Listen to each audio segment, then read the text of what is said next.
तो बच्चों, मेरा जन्म 4 अक्टूबर 1884 ईस्वी में उत्तर प्रदेश बस्ती जिले के अगोना नामक गांव में हुआ था। मेरी माता का नाम विभाषी था और मेरे पिता का नाम चंद्रबली शुक्ल था। उनकी नियुक्ति सदर कानूनगो के पद पर मिर्जापुर में हुई। कुछ ही दिनों मेरा समस्त परिवार वहीं आकर रहने लगा। जिस समय मेरी अवस्था 9 वर्ष की थी, उनकी नियुक्ति सदर कानूनगो के पद पर मिर्जापुर में हुई। कुछ ही दिनों मेरा समस्त परिवार वहीं आकर रहने लगा।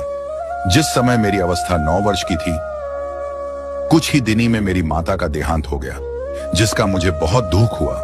मातृ सुख के अभाव के साथ साथ विमाता से मिलने वाले दुख ने मेरी व्यक्तित्व को अल्पायु में ही परिपक्व बना दिया।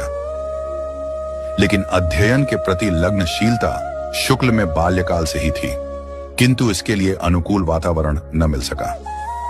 मिर्जापुर के लंदन मिशन स्कूल से 1904 ईस्वी में स्कूल फाइनल परीक्षा FA उत्तीर्ण की। मेरे पिता की इच्छा थी कि मैं कचहरी में जाकर दफ्तर का काम सीखूं, किंतु मैं उच्च शिक्षा प्राप्त करना चाहता था। मेरे पिताजी ने मुझे वकालत पढ़ने के लिए इलाहाबाद भेजा, पर मेरी रुचि वकालत में न होकर साहित्य में थी। अतः परिणाम यह हुआ कि मैं उसमें अनुत्तीर्ण रहा। मेरे पिताजी के पिताजी ने उन्हें नायब तहसीलदारी का पद दिलाने का भी प्रयास किया था, किंतु उनकी स्वाभिमानी प्रकृति के कारण यह संभव न हो सका। मैंने 1903 ईस्वी से 1908 ईस्वी तक आनंद कादम्बिनी के सहायक संपादक का कार्य किया।